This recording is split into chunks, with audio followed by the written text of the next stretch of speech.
Hi everyone, welcome back again to my YouTube channel. My name is Josereme, and in today's video I'm going to be showing you guys how to go about the making of this beautiful Bubu Kaftan dress.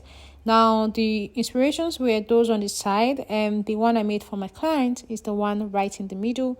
So we recreated it with a different fabric, as you can see. So if this is something you're interested in learning how to make, definitely keep on watching. And if you're still here to subscribe to my channel, hit on the subscribe button and turn on the notification bell so that when I upload my next video, you'll be the first to see it. These are the materials you will need if you would like to recreate this dress. First, you will need an African print. The one I have here is a 100% cotton African print. I have about 4 yards. This fabric was gotten from Shop Bareme if you like to buy from us. I also have a bias. You will need a bias as well. And then also you will need a lace. The type of lace I have here, I think they said it's called a paper lace. I just recently found out that there are different types after I had bought this one. So this is a paper lace, and then you also get a matching lining for the lace. I'm going to be cutting directly on my fabric, and I folded a part of my fabric into two, as you can see. Now the direction I folded it is not border to border, because from this border to the other border length is usually 45, and it's not going to be long enough for the length of the dress that I want. So I use the other length so that I will not have to join the length of this bubu at any point. All right. So now once you're done folding your fabric into two, you're going to go ahead and draw a starting line across the top. Now I'm cutting out the back pattern first, so I'm going to cut out the back neckline. So from this first line I drew, I came down by about 1 inch. You can come down by 1.5 inches, and then went in by 3 inches for my neck width, and I'm connecting both of them to give me a round neckline here. So once you're through with this, the next thing you want to do is to get the shoulder. So I'm going to divide my client's shoulder into two, but because this is a bubu, I just added an extra 1 inch to what I got just to make it free. Okay, it's supposed to be a free dress, so I'm going ahead to mark it here. So this is now my shoulder measurement. So once you're through with this, you're going to come down by 1 inch from your shoulder, and then go ahead and connect it into the neckline for your shoulder slope. Now the next thing I'm going to do here is to get my armhole depth, and from the shoulder slope here I'm going to measure down. Now I want this to be around 8.5 inches by the time I'm done with everything, so I'm marking it here at 9, so that by the time I stitch down the shoulders it will fall down to 8.5. all right.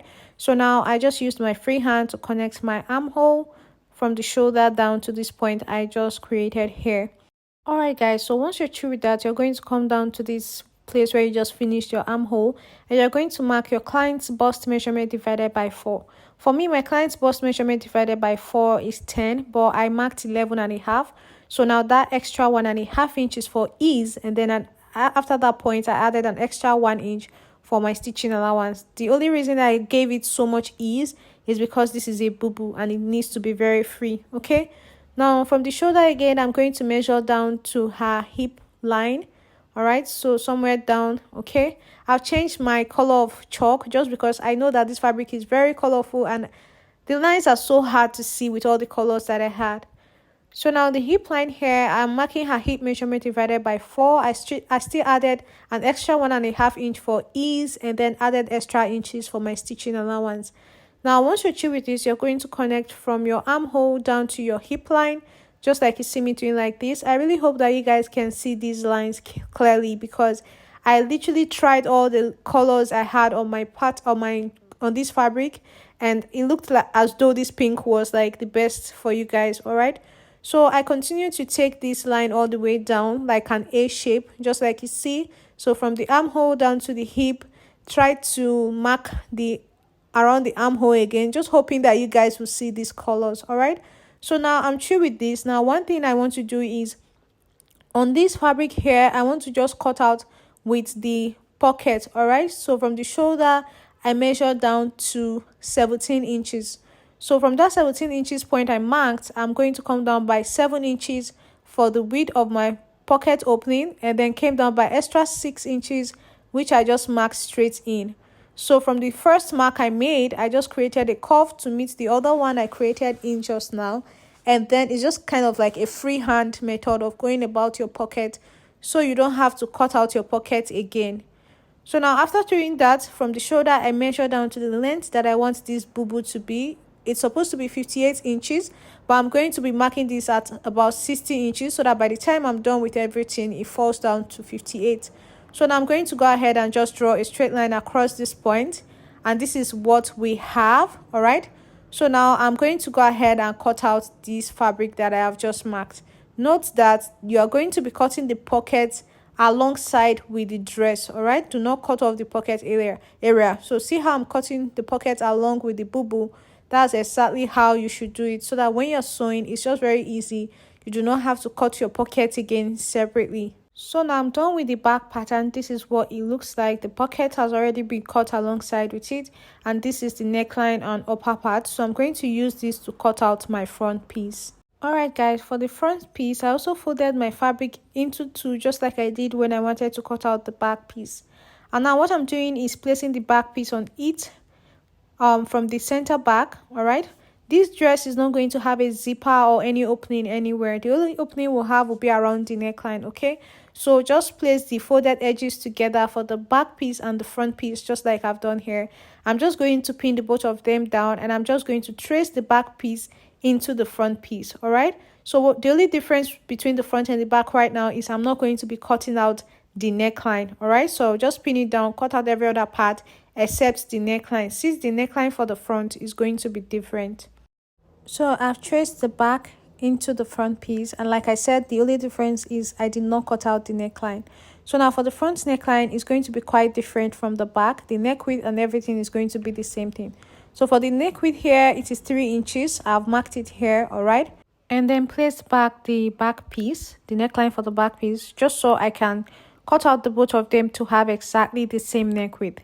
So now once you're through with this, I'm going to remove the back, and then I'm going to go ahead and mark the depth that I want for the front neckline. At first, when I was drafting out this pattern, I used 2.5 inches as the neck depth, but I realized later that it was too deep. You guys are going to notice me trimming from the neckline a bit. So I think 3.5 or 3 inches is best for the neck depth for the front. So once you're through getting the neckline from the center here, you're going to come in by about 5 inches for the depth of like the V area. Okay, 5 inches, so that by the time you extend it up, the whole neckline will be as deep as about 7 inches.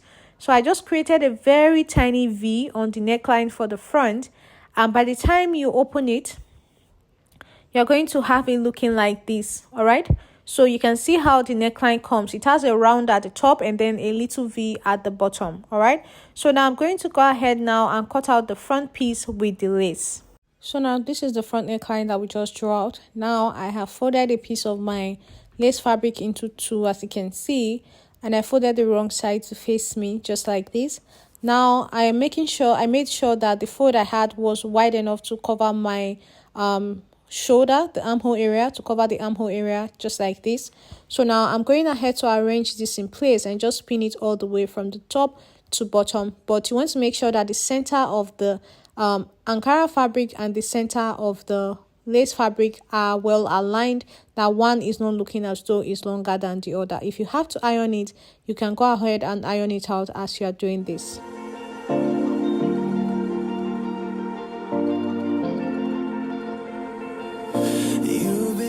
Now once you're done pinning the center front and the center of your lace down at the middle, you are going to go ahead and just transfer the neckline into the lace itself. Now for some reason I was able to do this without turning this over. You might need to turn this over so that you don't make a mistake of cutting the actual fabric.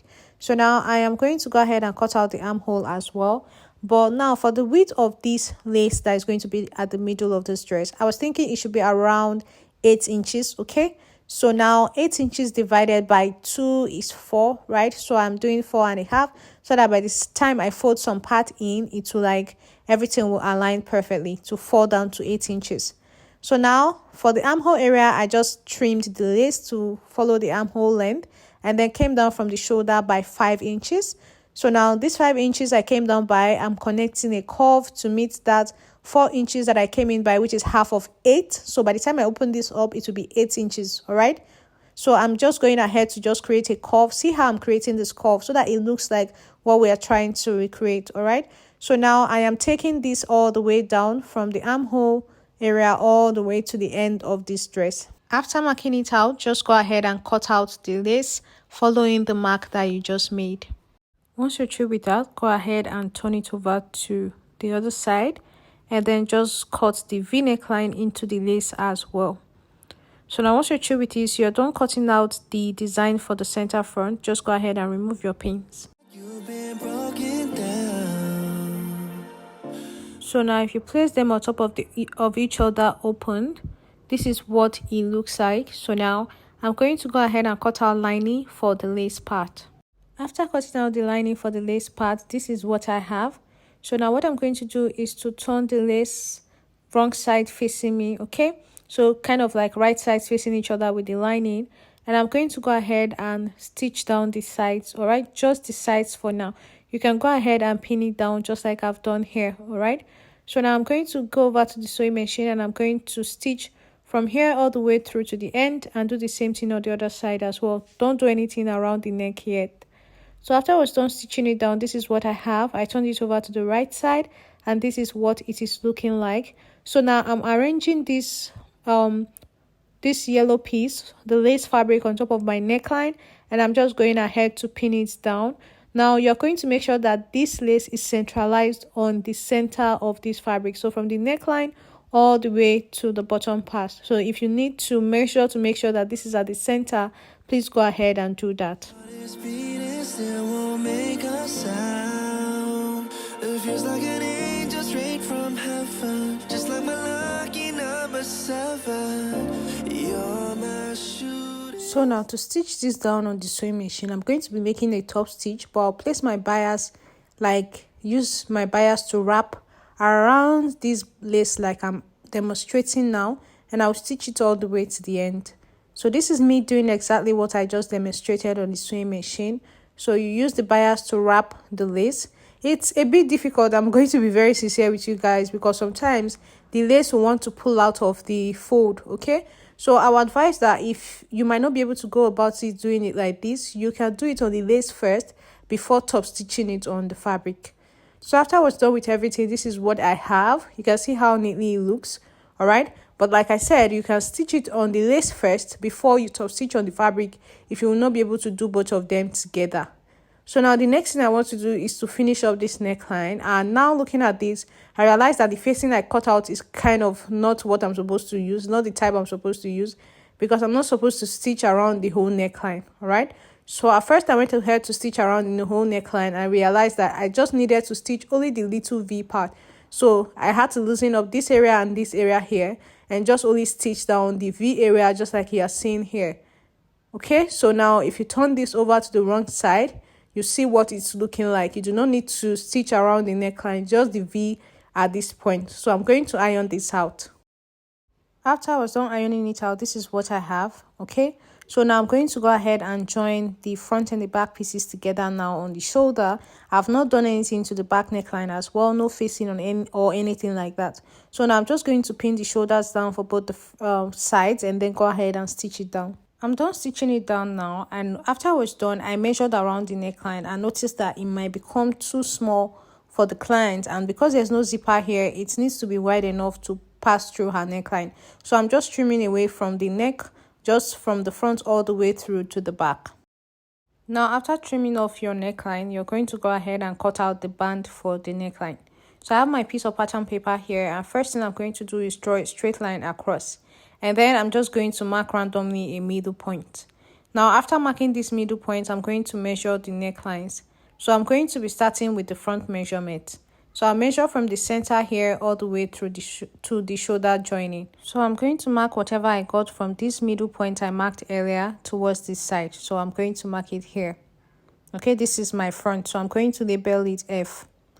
Now for the back neckline, you're going to have to fold the neckline area of the back into two, just like I've done here, all right? So from the shoulder, you're going to go ahead and measure towards the center back.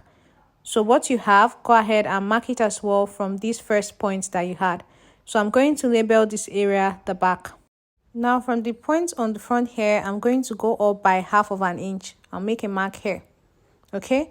So from this 1/2 of an inch on the part that I labeled front, I'm going to draw a point into a curve to meet the center point like this.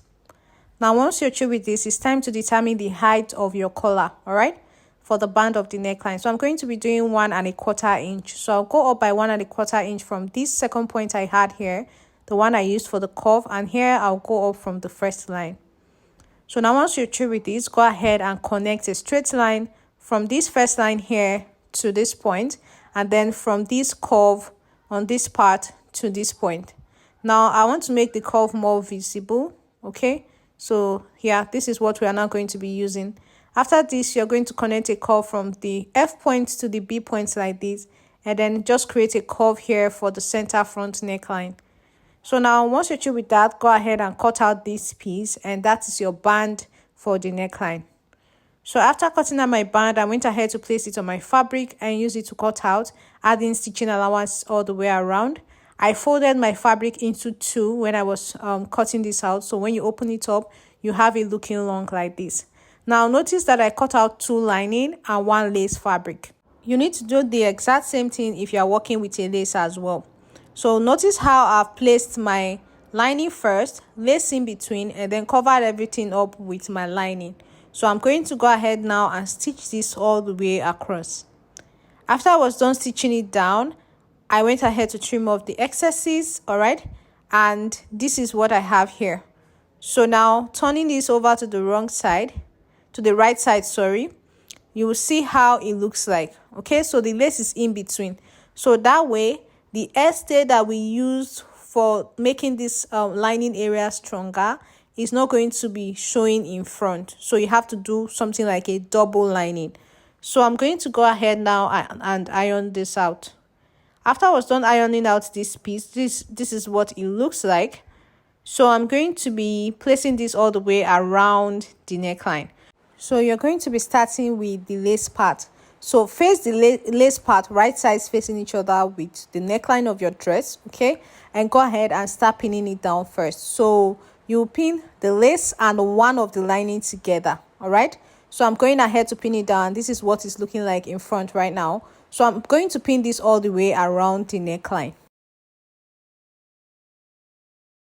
So I'm done pinning it down now, and I'm going to make a first stitch all the way around the neckline, and then finish it up by covering it up with this other lining piece like a top stitch. Now one thing I noticed here was it looked as though the band was a bit longer than the neckline. Please, if you notice this, don't cut it out, because most times it's just your pinning that is making it look as if it's longer. So after I was done stitching it down on the sewing machine, there was no need to cut off anything because it was no longer in the first place. It was just the way I probably pinned it down that was making it look as if it is longer. So don't rush to cut it off if you notice that. So now I'm done making the first stitch, as you can see, and I'm covering up the rough edges of the front stitch now with the other lining piece. So basically you're going to do this all the way around the neckline and make a top stitch. So guys, this is what I had after I was done with the neckline, all right? So now the next thing that is left for us to do is to fix the sleeve and finish up the sides. So these are the sleeves I've gone ahead to cut out. I've added a layer of lace to the bottom part. Okay, it's actually just simple. Just cut out a lace and place it on the bottom part. So now I'm going to go ahead and attach the sleeves to the bodice. And after I was done, this is what I had, all right? Always make sure to iron out your pieces as you're sewing. So after I was through with this, I am turning everything over to the wrong side, and lastly we are going to join the sides. Now joining the sides is just very simple, just that I need to explain to you guys for those of you who have never seen that pocket added method. So I'm going to go ahead and pin down the sides, like starting from the sleeve area through the armhole down to the body part. Now you're going to stitch from the sleeve all the way through until you get to this point and stop. Okay, then you're going to measure 7 inches, which is the width of your pocket, and then continue sewing from here. So this space here is going to be open, all right, for you to be able to enter the pocket. And when you're sewing, once you're done joining the sides, you just go ahead and stitch the pocket around. So now this is what I had after I was done joining the sides, and you can see my pocket opening here, all right? So now that's basically all for the making of this dress. You can see I've already folded the bottom part as well. So yeah, that's all for the making of this dress. I hope you find it helpful.